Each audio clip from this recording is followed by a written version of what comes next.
Silver Pony Survival here.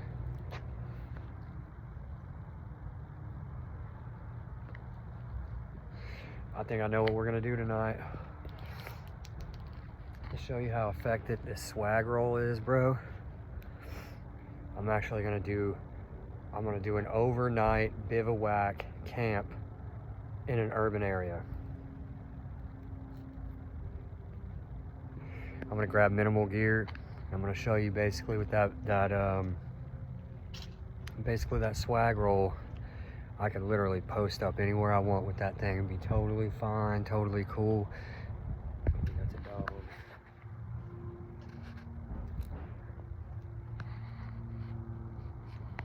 You know what I would do, guys? There's a dog coming. So I'm gonna absolutely get up in a place where that dog can't get to.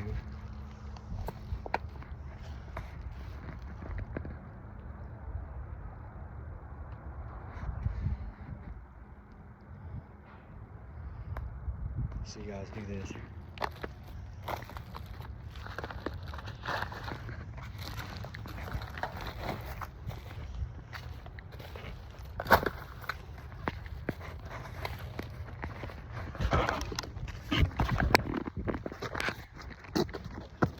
That's a preemptive measure. Look, I don't know how nice that dog is, and that looks like a pit. See what I'm saying? Just being aware of your surroundings. It's a stray dog that could absolutely attack me right now. He's a big one too. Look at him. You don't even know I'm up here. Yeah, there's a dog down there. That thing can definitely fuck me up.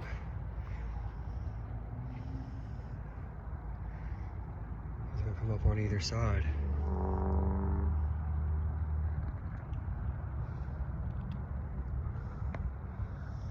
I think he's right on the other side of these boxes.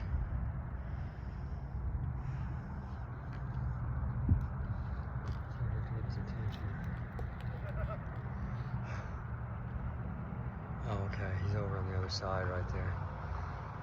Okay.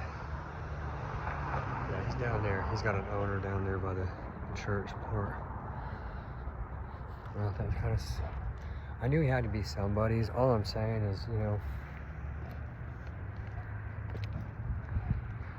guys, be aware in your urban sector. And just because the owner is over there doesn't mean necessarily that that dog wouldn't attack you. You know what I mean? That can absolutely happen in a heartbeat. And you better hope you got at least some kind of a medical kit on you, because a dog bite can be potentially pretty bad, especially if it wrapped your calf, one of your calves, or if it grabbed onto your hand or your wrist. And pits are known to, they lock on and they try to rip like an alligator, you know, or just try to rip apart whatever they're attacking. That's why pits are bad. They got locked, the ability to be able to, you know, really clamp on with their jaws, and then they thrash, bro, and try to tear you up. So just be careful around your surroundings. And if a cop comes over here and be like, "What you doing up there?" I'll be like, "There was a dog over there. I wanted to jump up so I didn't get attacked." So now that there's people coming, you don't want to stand out. His dog's over there. I think you're okay. I just don't want to give it a chance. I'm gonna leave this on just in case something happens.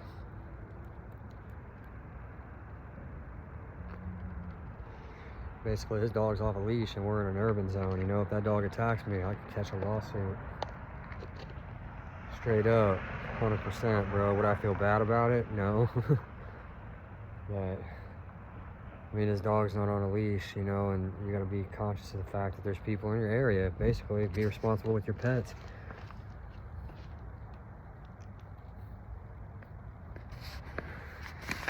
I don't like smoking right here either, because there is. See how I can just toss that thing? Watch this.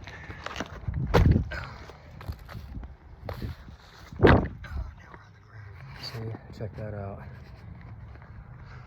It's pretty dope. Gave me definitely a little perch to jump on, I know.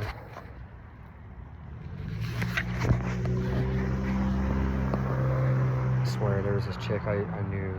Never mind. Forget it. I'm not going down that road.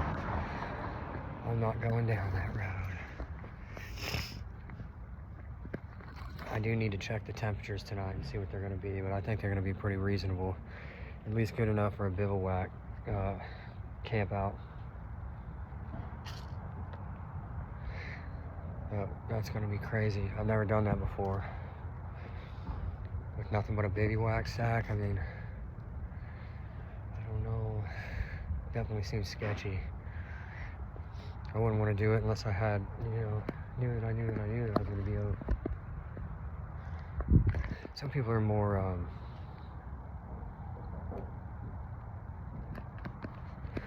some people know more that they're more comfortable with that, you know what I mean? Probably done it before. Or maybe you're doing it because you don't have another option. I've never done it before because I didn't ever want that option. Not saying you don't want what you need or want to have what you need, you know what I'm saying? I mean, really, I don't know who my subs are, so I can't see you. I don't know what you look like. All I know is that there's eyes on me. That's fine, guys. That's fine.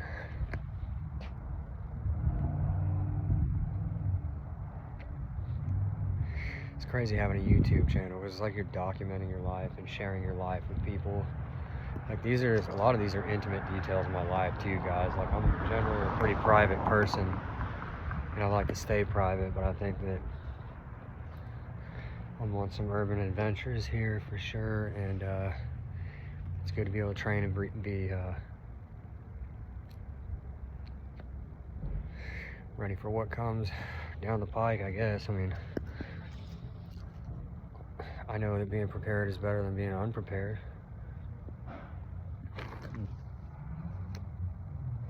Was that another dog and another owner down there? Maybe that's the same guy. That's weird. He was way over there at Taco Bell. I thought he was at the church. There's a church right there too, guys. That's wild.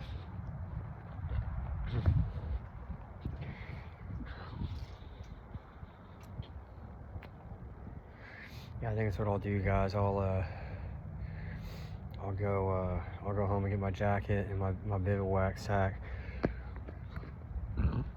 I know a spot too we can go.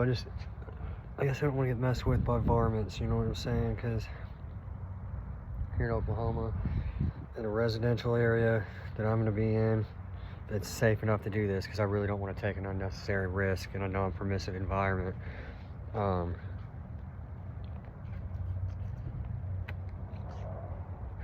being it's the first time I've done this, I'm going to do it in an area that I know is safe for the experiment. The problem is here in Oklahoma, anything that's outside and exposed outside in this area, because basically Broken Arrow is it's a city in the middle of a rural area, and because of that, it's like Broken Arrow is like where city starts to overlap with country, basically, and it's a suburb.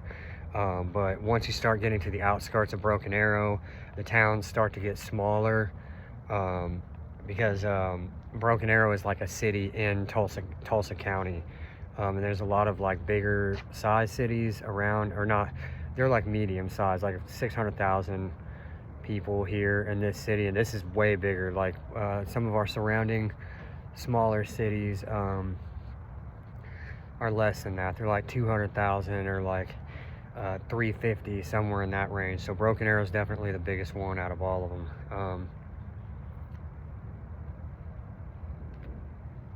Or it's the most developed out of all of them, but it starts like once you start getting beyond those cities where like it starts to overlap into country, and so you also get like all the little woodland critters that are constantly running around, because we have, like I've talked about it in videos before, we've had, we got raccoons and possums, and we've got red foxes. armadillos and stuff like that. And you never know, like you see them running around at night, especially up. So I wouldn't want to wake up in the middle of the night and have some little thing scratching at my face, you know, that'd be weird.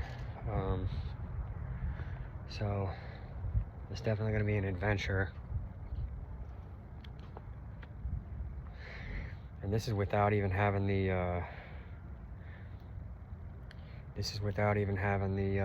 the regular poncho to be able to run a plow point. I don't know, we might do that too, I'm not sure yet, but I want to be able to have everything lightweight in that bag, so that way that can be my lightweight travel bag, just in case I need to like leave my inch bag in a certain place for a couple of days while I figured something else out, like a different hide site.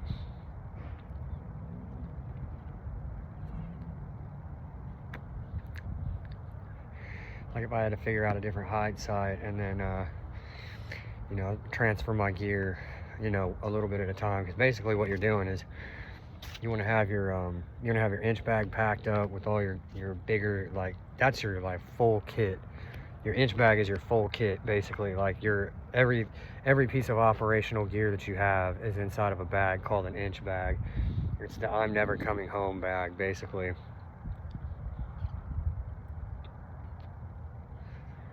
That's the one you're gonna have on you if, say, you transfer out of the city, basically. You're leaving the city. And you're taking that with you, and then basically you're gonna have your other two bags, which is your bug out bag and a scout pack. So you really need to integrate 3 packs into one, so that you can have three separate sized packs for different operations that you're going to be on, because you're not always going to be in a place where you're going to want to lug around 500 pounds of gear, you know what I mean? Now target weight would be probably around like no more than 40 pounds, 45 pounds max, maybe 46 or 47 if you're counting a liter of water with you, you know what I mean? But I mean, that's a lot of stuff. That's your gear, your clothing, your hygiene, your food, basically everything, you know, all of your electronics,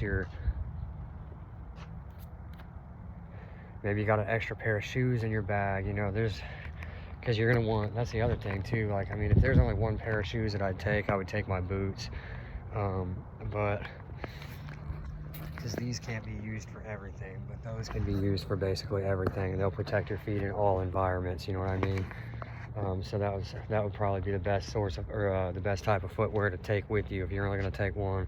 And if you got a small enough, or if you got enough extra room in your pack for a pair of tennis shoes, you could throw them in there, like a pair of lightweight cross trainers.